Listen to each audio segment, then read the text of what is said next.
Shalom Bapak Mama, saudara-saudariku yang diberkati Tuhan.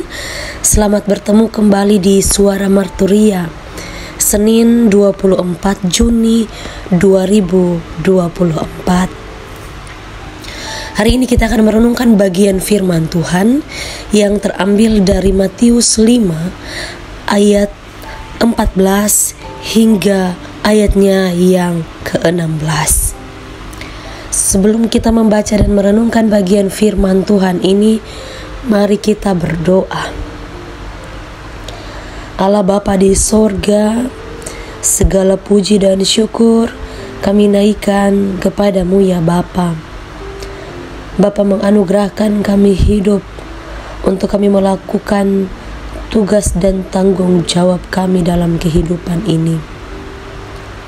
Namun kami terbatas, dan kami tahu bahwa firman-Mu yang akan menolong kami. Mari berfirmanlah kepada kami, karena kami sudah siap untuk mendengarkannya. Amin.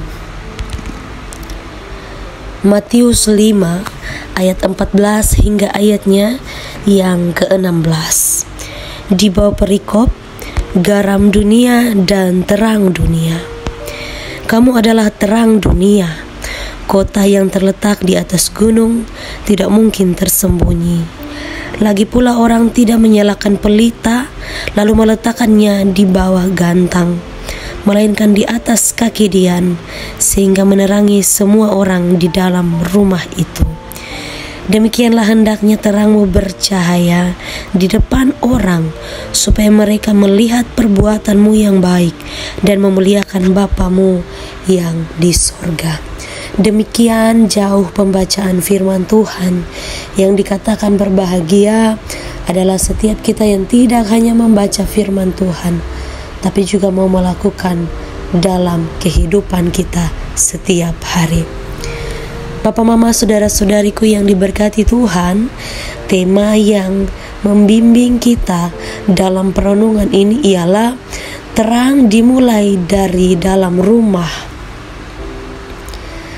Di dalam teks bacaan kita fokus kepada terang, tentang bagaimana Yesus mengajarkan kita untuk menjadi terang dunia.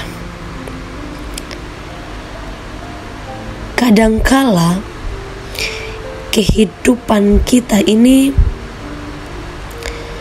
membuat kita bingung.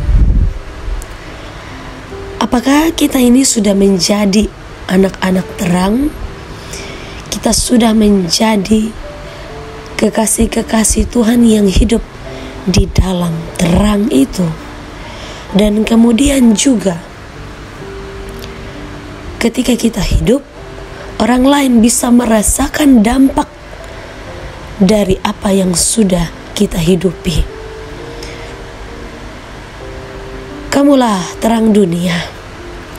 Inilah identitas yang diberikan kepada Yesus ketika Yesus sendiri dia berkhotbah.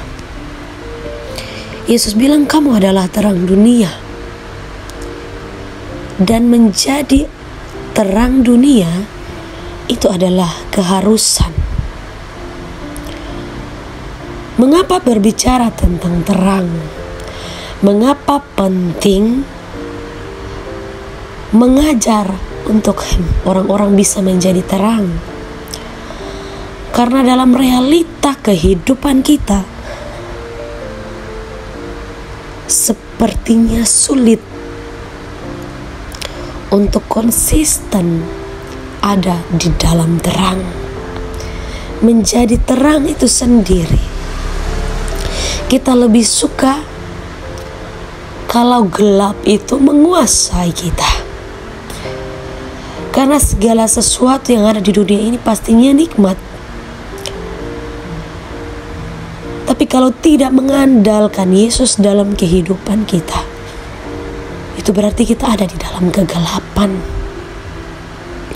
Dan di dalam hal ini Yesus mengajar bahwa dalam kehidupan ini kita harus menjadi kesaksian. Menjadi terang artinya menjadi kesaksian bagi orang lain, supaya hidup kita ini adalah benar-benar hidup. Orang lain bisa menyaksikan hidup kita, hidup yang memuliakan Tuhan.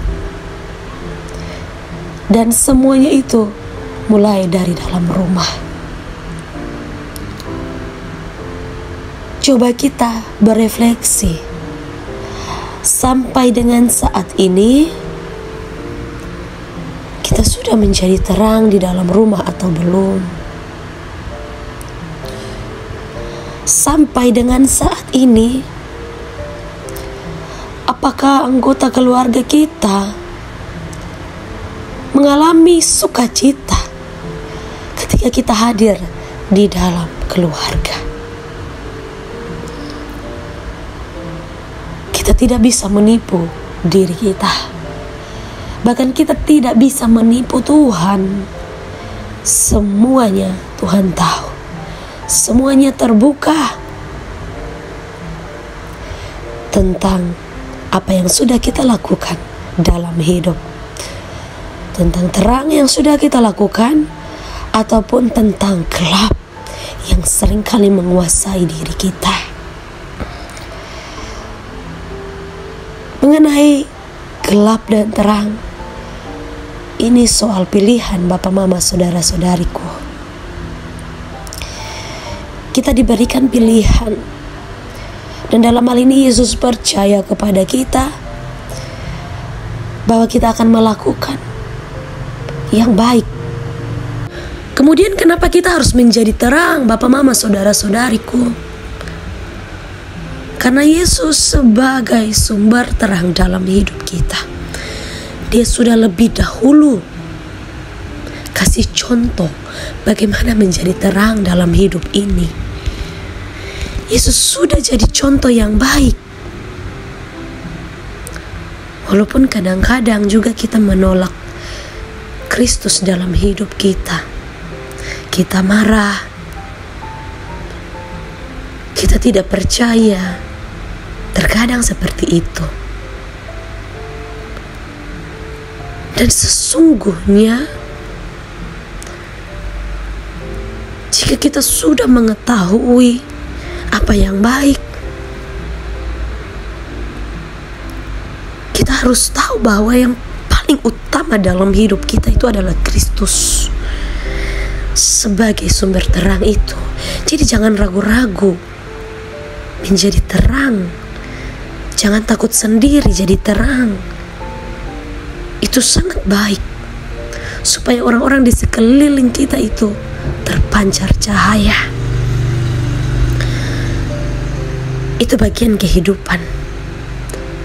Dan bagian kehidupan itu adalah bagian dari bagaimana Tuhan peduli dengan kita. Yesus peduli dengan kita, dan Yesus mau kasih tahu kita bahwa mari kita melakukan apa yang baik. Kita menerangi dunia ini. Itu semua dimulai dari dalam rumah. Sebagai bapa, sebagai mama, sebagai anak-anak.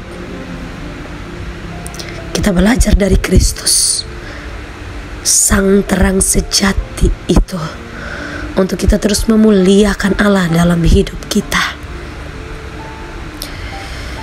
Teruslah bersaksi sebagai terang dunia, supaya kesaksian kita juga diberitakan di dalam hidup ini, dan hidup ini akan menjadi berkat. Mari kita berefleksi firman Tuhan ini di rumah, di tempat kita bekerja, dan di dalam pelayanan yang kita lakukan. Kiranya Roh Kudus menolong kita semua. Amin. Mari kita berdoa. Bapa di sorga, mari memberkati kehidupan kami. Biarlah hidup ini menjadi berkat. Biarlah hidup ini menjadi terang. Dan terang itu menyinari semua orang. Ketika kami hidup sebagai orang-orang percaya, orang lain bisa merasakan Yesus dalam hidup kami. Terima kasih Bapa di surga. Ini doa dan harapan kami. Ampuni salah dan dosa kami. Dalam nama Tuhan Yesus, kami sudah berdoa kepada Bapa di surga. Amin. Terima kasih telah mendengarkan suara Marturia. Tuhan Yesus memberkati kita semua. Shalom.